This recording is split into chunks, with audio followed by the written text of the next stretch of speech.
هەڵبەتە یەکێک لە سنتەرەکان سنتری مدیتریانە یاخۆت پەیمانگەی مدیتریانە بۆ لێکۆڵینەوە بۆ توێژینەوە لە هەرێمایەتی نوێترین لێکۆڵینەوەی خۆی نوێترین توێژینەوەی خۆی سەبارەت بە دەستی رووسیا لە ناوکەتی وزەی عێراق و هەرێمی کوردستان جا بڵاو کردوتەوە لەم لێکۆڵینەوەدا بە وردی بە چڕی باس لە کاریگەریەکانی رووسیا لە سەرکەتی وزدا لەسەر نەوت لە عێراق و هەرێمی کوردستاندا بەگشتی باسی لێ دەکات جا ئێمە بۆ ئەمە بەسترێت دەچینە لای زۆر بەڕێز بەهرۆز جەعفەر سەرۆکی دامەزرای مدیتریان ڕاستەخۆ لە ستۆدیۆ لەگەڵمان ئامادەیە کاک بەهرۆز سڵاو لێ ببانیت باش بەخێراتی کاک بەهرۆز زۆر بەخێر بێت کاک بەهرۆز ئەمان نوێترین لێکۆڵینەوەی ئێوە سەبارەت بە کاریگەری رووسیا لە سەرکەتی وزە لە هەرێم و لە عێراقدا سەرتا دەمەوێت بە کورتی باسێکی ئەم لێکۆڵینەوەمان بۆ بکەین لەم لێکۆڵینەوە چی لە خۆ دەگرێت گرنگترین بابەتانێک کە ئەتانەوێت لەم لێکۆڵینەوەدا بیخەنە بەرباس چییە؟ سپاس بۆ ئێوە چەند جارێک گوشەی لێکۆڵینەوە بەکارێنە ئەمە شتێکی گرنگی بەبیر منێنایەوە و کاتانێک کە خەریکی ئامادەکردنی ئەم دیراسانم بۆ خۆم نەک ئەوانەی برادەرەکانم زۆر جار خەڵک هەیە پێم دەڵێن ئەم هەموو بابەتە دوور و درێژە بۆ شێ نووسی کێ ژۆی لێ ئەگیرێ ئەمە ئێوە باشترین بەڵگەیەکە من دوێنێ پەیپەرێک و لێکۆ دیراسێکمان بڵاو کردوتەوە ئەمڕۆ تەلەڤیزیۆن و دامەزراوەشی گەورەیەک و کورسال بەرنامێکی لەسەرەکات چەندین وێبسایت راپۆرتیان لەسەر کردوون چەندین کەناڵی چوزانم ئەلکترۆنی لە سۆشەل میدیا راپۆرتیان لەسەر کردووە دەیان کەس و کەسایەتی و چۆنڵی بڕیار بەدەستی سیاسی بەدەستیان گەیشتووە لەبەرەوە هەموو ئەو وڵاتانەی کە بڵێ هەموو ئەو وڵاتانەی کە خاوەنی شارستانیەتێکی قوڵن بە دیراسەی زانستی پێشکەوتون مەسەن تۆ ڤاکسین هاوک مەسلەی کۆرۆنای تا ڕادەیەکی زۆر چارەسەر کرد بەچی ڤاکسین هاو دیراسەی لەسەر کراوە نییە بە فلتەرا تێپەڕیەوە کە من دیعایەوە کەم ئەمە لێکۆڵینەوەیەکی زانستیە یعنی بە میتۆدا تێپەڕیەوە ینی بە گریمانەیە تێپەڕیەوە ینی کۆمەڵە فلتەرێشن و کۆنسیستەنسی هەیە ینی لە نووسینە بەمەیە تێپەڕیەوە لەبەرەوە پێم وایە نووسین ینی بجگە لەوە لە زانکۆی سۆران لە زانکۆی چەرم و خوێندکار هەبوو خوێندکاری ماستەر بۆ یان بەکالۆریۆز بۆ پێویستی بەم دیراسانە هەیە نەگەرەمە ئەم دیراسانەی دیکە لە ناوەندی کوردیا سەرچاوی دەست ناکەوێت کە دیراسەیە بکات جەنابەت خوێندکاری زانکۆی یا خوێندکاری ماستەری پێویست بە سەرچاوەیەکە لەسەر کەرتی وزەی هەرێمی کوردستان و تەسیراتی رووسیا بەسەر ئەم کەرتەوە لەبەرەوە منم موو ئەمانم بۆ بۆشایی یەکزانی بۆیە ئەم لێکۆڵینەوەی ئەم ئەنجامدا لەسەر دەست و نەک هەردەست سەری رووسیا لە ناو خوانی وزەی عێراق و هەرێمی کوردستانە ئێستا تەواجودی هەیە کە ئەم تەواجودە لە ساڵی 2017ەوە لە هەرێمی کوردستانەوە دەستی پێکرد لە حوزەیرانی 2017 کە سەرۆک و جێگری سەرۆکی حکوومەتی هەرێمی کوردستان و ئاشتی هەورامی وەزیری سامانە سروشتیەکان لە میانەی بڵین لوتکەی سان پیترسبۆرگ سەردانی رووسیایان کرد کە نزیکەی 134 دەوڵەت بەشداری تیاکرا بوو لەوێ گەورەترین دێڵێک یان گەورەترین عەقدێکیان لەگەڵ رووسیا و کۆمپانیای ڕۆزنەفت واژۆ کرد لە 2017 کە خۆتان زانن قەیرانێکی دارایی زۆر هەبوو شەڕی داعش هەبوو ئاوارێکی زۆر ڕووی کرد بۆ هەرێمی کوردستان لە بەغاوە و بەغدام و هەرێمی کوردستانی نەنارد ئەوان لە وەکو جێگرەوەیەکی دارایی بە 3.5 ملیار دۆلار دێڵێکیان لەگەڵ تورکیا لەگەڵ رووسیا ئەنجامدا عەقدێک ئەم عەقدە تا ئێستاش کاریگەری بەسەر سیاسەتی نەوتوغازی هەرێمی کوردستانەوەی کە تیایدا 60% هێڵی وزەی کوردستان خاوەندارێتێکی گەڕێتەوە بۆ کۆمپانیای ڕۆزنەفتی رووسی و جگە لەوەش لە 5 شێڵگەی سەرەکیە رووسیەکان یان ڕۆزنەفت کۆمپانیای رووسیەکان بەگشتی لە هەرێمی کوردستانە تەواجودیان هەیە. باشە کاک بەهرۆز هەڵبەتە عێراق و رووسیا با بڵێن بەرژەوەندیەکی هاوبەش لە ڕووی بازرگانی و لە نێوانیاندا هەیە ئەم بەرژەوەندی هاوبەشە بە کاریگەریەکی زۆر نەرێنی بەسەر عێراقدا شکابێتەوە یاخود بابەتەکە چۆن دەبینن لەم توێژینەوەدا خۆی هەموو ئەم بەرژەوەندیە بازرگانیە وەکو لەم دیراسەیەش باس کراوە هەندێک چۆنەڵی سکۆڵەری گێڕنەوە بۆ سەدەکانی ناوەڕاست کە من کاتی بەرنامە ئەوە نیە ئەوانە ینی پێشەوەی عێراق بێ و پێشەوەی رووسیاش ناوی رووسیا بێ بە چەند سەد ساڵ چەند هەزار ساڵ هەر ئەم پەیوەندیە هەبوو لە ناوچەی خەزەر و لە ناوچەی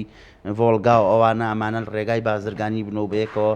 هاتوون و ڕۆشتن و بەریەک کەوتون بەڵام دوای ماوەیەکی دوور کە عێراق بێ بە عێراق و رووسیا بێ بە رووسیا لە دوای جەنگی ساڵی 1944ەوە پەیوەندیە بە فەرمی دانیان بە یەکتریاناوە تەنها مودەیەک نەبێت لە پەنجاکانە کە ئیتفاقی بەغدا هەبوو ساڵی 1955 تورکیا و عێراقیش تیا ئەندام بوون بۆ بەرەنگار بوونەوە و ڕێگرتن لە هەژمونی سۆڤێت و یەکێتی سۆڤێت کە رووسیا ئێستەیە ئەوە بوو ئەو مودەی لە دەرچێ عێراق و رووسیا پەیوەندیەکی گەرموگوڕی بازرگانی ئەمنی سیاسیان هەبووە و عێراق وەکو وڵاتێکی گرنگ لەلایەن رووسیاوە تەماشا کراوە لە جیهانی عەرەبیە بۆیە ئەم پەیوەندیار بەردەوام و تا ساڵی 2008 عێراق قەرزی لابووی رووسیا دەبوو بیداتەوە رووسیا لە هەموو قەرزەکانی خۆش بوو ڤلادیمیر پۆتین دوایی دێڵێکی 4 ملیار دۆلاری لە ساڵی 2012ەوە ژۆکرا ئیتر ئەمە بوو بەوەی کە تاشەنە بسێنێت رووسیا لە هەموو عێراقا کە باسی باکوورم کرد هەرێمی کوردستان باکووری عێراقەکات چۆن رووسیا بۆ بەخاوەنی هێڵی بۆ ڕینەوتی کوردستان و دەست و سەری لە ناو خۆوانی وزەی هەرێمی کوردستانە لە 2017 و لایەنێکی سەرێکی قسەکردنە لە وزەی هەرێمی کوردستانە لە باشووری عێراقیشە هەفتەی پێشوو لە زیقارێک کێڵگەیەکی نەو دۆزراوەتەوە ناوی ئیرۆدۆیە ئەم کێڵگەیە 20 ساڵە کێڵگەی وا گەورە لە عێراقا نەدۆزراوەتەوە ئەم کێڵگەش تەسلیم بە لۆکۆیڵی رووسی کراوە جگە لەوەش سەرەتای ئەم ساڵیا کۆتایی ساڵی 2022 بوو لە ڕۆژاوی قڕناکە گەورەترین کێڵگەی نەوتی عێراقا کسۆن مۆبیڵی ئەمریکی جێ هێشتۆ لۆکۆیڵی رووسی جێگردوتەوە مانای وایە ئێستا لە باشوورەوە بۆ باکوور لە باکوورەوە باشوور رووسیا خۆیەتی و کۆمپانیا رووسیەکان وەکوڵە سەری ڕمی سیاسەتی رووسی لە ئێستادا نەوت و گازی هەرێمی کوردستان و عێراق چی بۆ رووسیا گێنێت جا ئەمە بابەت پرسیارێکی زۆر درنگە کە دراسەکەش هەر هەوڵی داوە خۆتوکەی بات لێرە بەڕاستی ئەم پرسێ جگار ئالۆز بۆیان ئالۆزکاوە پێشەوەی بێمە سەر وەڵامەکە شتێکی من نامێ بیرم بچێتەوە هەر ئەکاتەوە وەڵامی ئەمەش لەو سەرەوە ئەوەیەکە لەم ڕۆژانە لە یەکی نەک لەم ڕۆژانە لە یەکی 12 لە ئیمارات COP28 COP28 کۆنفرانسی نێودوڵەتی ژینگە لە ئیمارات بەڕێوە چوو 134 دەوڵەت ئەویش بەشداریان کردووە زیاتر لە 200 سەرۆک و سەرۆکوەزیرانی دەوڵەتانی جیهان با بەشداریان کردووە زیکەی 700,000 سکۆڵەر و خەڵکی شارەزا و ڕێکخراوە نێودوڵەتەکان و لە ئاخری تا بەشداریان کردووە بۆچی بۆی کێژە ژینگە چارەسەر بکەن بۆەوەی دوانۆکسیدی کاربۆن نەچێ بە ئاسمانە هەر خودی سەرۆکی نەتەوەیەکگرتوەکان دەوێڵێ ئەبێ تاکە چارەسەری ژینگە ئەوەیە کە پشت بە سوتەمەنی بە بەردبووی ژێر زەوی نەبەستن مەبەستی نەوت و غازە بەڵام هەر ئەو ڕۆژە هەموو جیهانەوە وڵاتانەی لەوێن 101 ملیۆن بەرمیل نەوتیان سەرف کردو بە یەک ڕۆژ 101 ملیۆن ئێستا ڕۆژ هەیە لە 2023 99 ملیۆن بەرمیل ڕۆژە هەیە تا 101 ملیۆن بەرمیل نەوت جیهان پێویستی پێێتی ئەم دیراسەیەش باسیەوە دەکات ئەو قسانەی کە باسی ژینگە و هشتاناکەن ڕاستە منێمە پاراستنی ژینگە ئەرکی هەموو مرۆڤێکە هەر لە مناڵێتەوە دەبێت فێر بکری کە چۆن ژینگە پارێزیت و دەوروبەری خۆپیست نەکەی بەڵام دەوڵەتان لەسەر بنەمای بەرژەوەندەکانیان بیرەکەنەوە لەسەر بنەمای ئەوەی کە چۆن هێز بەدەسەیەنن بیرەکەنەوە نەک لەسەر بنەمایەوەی کە ژینگە بپارێزین و شتێکی دیکە بکەین بۆیە ئەم پرسی نەوت و غازە هێشتا ئامادەگیە لە سیاسەتی نێودوڵەتیە هێشتا وڵاتان وەکو بابەتێکی کێبڕکەی نێوان خۆیانەی بێنن هەرێمی کوردستانیش بێگومان خاوەنیەدەکی 200 تریلیۆن پێسێجا غازی سروشتی و یەک لەسەر سێی نەوتی هەرێمی عێراقەکەوێتە هەرێمی کوردستانەوە بێگومان ئەکەوێتە ناو ئەم چوارچێ و پرۆژە استراتیژیانەوە کە ئەکرێت دواتر باسی باشە کاک باڕۆس هەڵبەتە باسمان لەوە کرد کە مێژوویەکی دوور و درێژە رووسیا لەگەڵ عێراقدا بەرژەوەندی بازرگانی بە تایبەتی نەتوکاس وڵاتانی دیکە لەکوێم هاوکێشێدان یعنی بە جۆرێک لە جۆرەکان ئەمریکا ئەوروپا ئەم ڕێگە پێدانە زۆرە بۆ رووسیا بە جۆرێک لە جۆرەکان سیاسەتی بازرگانی وڵاتانی دیکە چۆن جێبووەتەوە ئەمەش دیسانێکێکی دیکەیە لە تەوەرەکانی ئەم دراسەیە کە جنابتە پرسی وڵاتانی دیکە لەکوێ ئەم هاوکێشیان نەک هەر رووسیا هاوپەیمانێکی جیۆپۆلۆتیکی استراتیژی خۆی هەیە کە چین و رووسیا وەکو یەک بیرەکەنەوە ئێستا نەک هەر ئێستا پێشووتری جوا بوو ئەفکاری هاوبەشیان هەبوو سنووی هاوبەشیان هەبووی لە ئاخریه رووسیا و چین هەموو عێراقیان تەنیوەتەوە ئەتوانم بڵێم ئێستا 85 بۆ 90 لە سەتی کەرتی نەوت و غازی عێراق بەدەست چینەکان و بەدەست ڕووسەکانەوەن یعنی چین بێ ئەندازە پرۆژە و کاریگەری لەسەر عێراقی و عێراقی بە جۆرێک وابەستەی خۆی کردووە کە دوایی نەتوانێت لەو وابەستەیانە دەربچێت مەسەرەن ئێستا 45 لە سەتی نەوتی عێراق ڕۆژانە چینەی کڕێت سابت نەک ئێستاوە 3 ساڵیشە هەموو ڕۆژێک بۆ 45 لە سەتی نەوتی عێراق چینیەکانی کردنەوە ئێوەش ئەگەر چین بڵێ نەوتی عێراق ناکڕم عێراق ئەو 45 لە سەتە بە کێفرۆشێتەوە لەبەرەوە وا وابەستەی خۆی کردووە عێراق چینی وابەست چین و عێراقی وابەستەی خۆی کردووە کە ناتوانین وازم رووسیاش کە هاوپەیمانی چینە وەکو باسم کرد لە سەرەتای بەرنامەکە لە باکوورەوە بە باشووری نەوت و عێراق و چەلگە سەرەکیەکانی عێراقی وابەستەی خۆی کردووە رووسیاش بۆیە ئەم دوانە بەیەکەوەیانەوێ کۆمپانیا ڕۆژاوایەکان یا هەژمونی ڕۆژئاوا بەگشتی ئەوروپا ئەمریکا لە عێراقا وە دەربنێن یا لە ڕۆژڵاتی لە عێراقەوە بانگی و دەرنانی ئەژمونی ڕۆژئاوا بنن لە ڕۆژڵاتی ناوەڕاست. بەڵێ کاتەکات بەهرۆز پرسیارێکی دیکە کۆمپانیا نەوتەکانی رووسیا لە عێراق و لە هەرێمی کوردستان جیاواز دەوێت کە بەکاری دەهێنان و بەرهێنانی ئەو نۆتۆ سەرقاڵ دەبن چ ڕۆڵێکی دیکە دەگوێڕن لە ناوچەکەدا. تەنیا ئەم هەدەفیان ئەمانتە دارایەکە و ئابوووریەکەیە لە دەرهێنانی نەوتەکە یاخود رووسیا سیاسەتێکی دیکی هەیە لە پشت ئەو کۆمپانیایانەوە. خۆی عادەتەن ئێمە لە پەیوەندی نەودەوڵەتەکان وانەیەکمان هەیە یان وانەیەکمانێ وانەی تیۆرە کە پێڵەن لێبەرالیزم و دەرزێکشمانەی پێڵەن ڕیالیزم کە هیچێک بۆ نمونە سیاسیەک تۆدا ئەنشی گوێی لێ ئەگری زۆر باسی کۆمپانیاکە یەکسەر تۆ تێگەم کابرای کەسێکی لێبەراڵە لێبەراڵ ینی ئیتر تێدە بیرت کە ئەو باسی بازاری ئابوووریە کات باسی کۆمپانیاکە باسی ئەوە کات نانستیت ئەکتەرە نادەوڵەتەکان ڕۆڵبژێڕن بەڵام بە نەتیجەی نهایی ڕاستە ئێستا مەسەلەن کۆمپانیایکی وەکو ئەکسن مۆبیل با بنمونەوە بگرین داهاتی ئەکسن مۆبیل هەندێک جار زیاتر بوو لە داهاتی 20 وڵات لە ڕۆژڵاتی ناوەڕاستە یعنی ئەو داهاتەی کە یەک کۆمپانیای ئەمریکیەتی زیاتر بوو لە داهاتی 20 دەوڵەت لە ڕۆژڵاتی ناوەڕاستە کە ئەکسۆن مۆبیلی ئەمریکیە بەڵام بە نەتیجەی نهایی ئەمریکا قساکەیان ئەکسۆن مۆبیل ئەمریکا قساکات و بڕیارەدات کاتە کۆمپانیاکان سەری ڕمی دەوڵەتەکان یا کۆمپانیاکان خەریک یان بڵێن ڕۆزنەفت و گازپرۆم و لۆک ئۆیل ئەمانە ئەو کۆمپانیانن کە خەریکی ڕاستە خەریکی کۆمپانیا و چنینەوەی پارە و بازرگانیکردن بۆ خۆیان و کۆڵەگەکردنی داهاتن بۆ خۆیان بەڵام بە نەتیجەی نهایی ئەوان خەریکی پاراستن یان جێبەجێکردنی نیەتەکانی رووسیا و ڤلادیمیر پۆتنن لە ناوچەکەدا ئێستا مەسەلەن هەر کۆمپانیایەکی دیکە بێنی دوان بە نەتیجەی نهایی دەوڵەت قساکە و دەبێت جێبەجێکاری سیاسەتی دەوڵەتیان لەوچە هەر دەوڵەت بۆ نیەتی خۆی ئەینێرێتە دەرەوە بەشێکن لە نیەتی دەوڵەتان نیەتی دیبلۆماسی نیەتی سیاسی نیەتی ئەمنی نیەتی ئابووری و لاخی کاک بەهرۆز رووسیا زیاتر لە 60 گازی هەرێمی کوردستان و عێراقی کۆنتترۆل کردو ئایا لە ڕووی سیاسی شە بەمان شێوازە ئەو کاریگەری گەوری لەسەر سیاسەتی ناوچەکە هەبووە توانیوێتی بە تەواوەتی ناوچەکە ئاراستەکە بە گوێری ئەو سیاسەتانی کە خۆی ئەوێت ئەنجا ئەمە ئێستا نییە ساڵی 1970 ئێمە بە بیرمان نایەت ڕێکەوتنامە 11 ئازار هەبوو کە سەدام حوسێن هات و دانی بە مافەکانی گەلی کوردانا و ئەوانە بەشێکی گرنگ لەوەی کە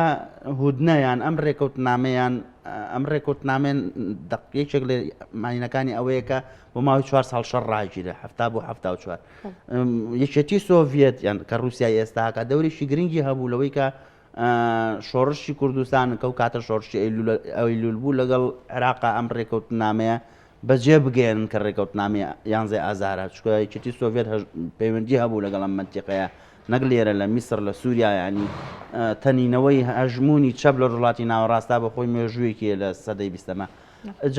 ئەوە ئەوهایە ئەمە لە ساڵی 1970 دواتریش هەر بەردەوامی ینی رووسیا تەواجودی هەبوو لەم منتیقەیە تەواجودیەکەشی تەنها ئەوە بوو کە لە ناوچەکانی پشێوی و ئاژاوەیە کە ڕۆژڵاتی ناوەڕاست خۆتان زان ناسەقامگیرە ئەو هەوڵ بە نیەتەکانی خۆی یا ئەو شتانەی کە خۆی بە پرۆژەی بکات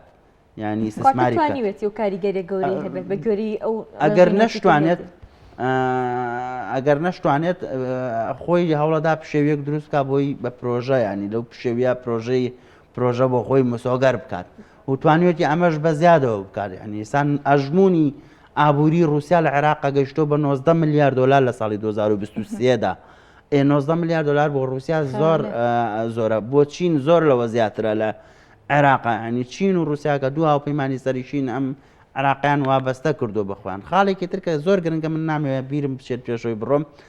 مەسلەی کوردە تۆزێک بینس ناو کوردنا ئەم هەموو بابەتانە بزر ئەبێت چ دەکا رووسیا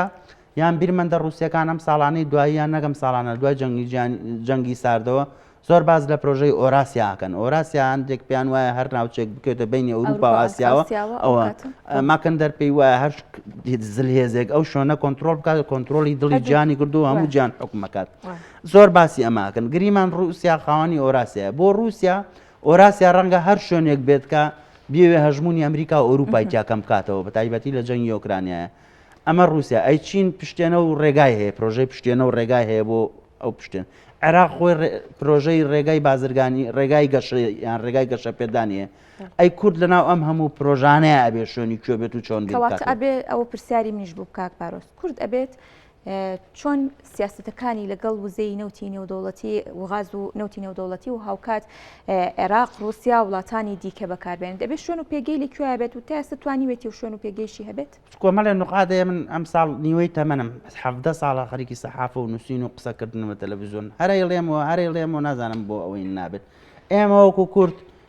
ئەگەر هەر هەمووشمان یەک بگرین هەر چوار پارچەکە ژێک بگرین هێشتا معلوم نییە توانین شتێک بکەین بۆ کوردستان یان نەکەین ئەمە نقطەیەکی گرنگ وەگو کورد کە بابەتێکی تر هەیە کە پێویستە لێی تێبگەین وە ئەزانە هێشتا لێ جێنەگەشتوین پرسی نەوت و غاز پرسی ململانەی جەلالی و مەلاینیەکە لە شەستەکانەوە بەردەوام بۆ بەڕاستی هەرێمی کوردستانیان پرسی کارت و کرد یان سێکتەری نەوت و غازی سروشتی لە هەرێمی کوردستانە چاوەڕێی سیاسەتێکی ستراتیژێکی گشتگیریە مەلایەنە ئەکات لە هەرێمی کوردستان چونکە ئەبینین لە ماوەی دوای 2007ەوە هایدرۆکاربۆن یان نەوت و غاز تأثیری خراپی خسۆتە سەر ئاسایش هەرێمی کوردستان ئابووری هەرێمی کوردستان سیاسەتی ناوخۆی هەرێمی کوردستان و دابەشبوونی ناوخۆی لە هەرێمی کوردستانە دروست کردو پێشێکی بێ ئەمە چاک بکەین بۆ ئەوەی هەرێمی کوردستان بتوانێت شیفتێک یان وەرچەرخانێکی جیۆپۆلیتیکی بەخۆیەوە ببینێن لەم ناوچەیە ئەو حوزانەی باسم کرد وتم رووسیا ئۆراسیای هەیە کەنداویەکان خەلیجەکان گۆڵف کۆرپۆرێشن کەنسڵیان هەیە ئەنجومەنی هاریکاری کەنداو لە ڕۆژهەڵاتی دەریای سپی ناوەڕاست مێدیترێنیان ئەکات ئەوانش غاز و نەوتە دۆزنەوە خەریکەوە نیانەیەک و کڵەپێکیان بۆ خۆیان دروست کردو و پەیوەندی استراتیژی و هاریکاریاوە بەشەنە ئەی کوردنەوە ئەم حوزانە هەر بێر و بڕۆ ئەکات و خۆشی نازانێت ئەوەیان هەنگاوی استراتیژی نایە هەر ئیمزاکردنی ئەمە من مەبەستم ڕخنەکردن نیە هەر ئیمزاکردنی ئەو دێڵێکە ساڵی 2017 کراوە بەڵگەی ئەوەیە کە هەرێمی کوردستان دراسەیەکی یانی سیاسەتێکی مەدروسی نەبووە هەر ئیمزاکردنی گرێبەستی 50 ساڵەکە کراوە بەڵگەی ئەوەیە کە هەرێمی کوردستان سیاسەتێکی زانستی نیشتیمانی مەدروسی نەبووە قسەی ئەخیریان بەرنامێ بە ئەوە بێت وڵانەك هەر ئەوە بێت دەجایت لەم بەرنامانە باسمان کردووە لە هەموو لێکۆڵینەوە دراسە زانستەکانە کە بیانەکانیش لەسەر کوردی ئەڵێن ئەبێ کەرتی نەوت و غازی هەرێمی کوردستان بە موسسەیەکی نیشتیمانی بکرێت سپاس بۆ زۆر بەڕێز بەهرۆز جەعفەر سەرۆکی پەیمانگای مێدیتریانە بۆ لێکۆڵینەوەی هەرێمەتی سپاس کاک بەهرۆز باسی رووسیاشمان کرد ساردە بەیانیە ئەوانە جوەکەی وایە لە رووسیا زۆر سپاس ماندوونێ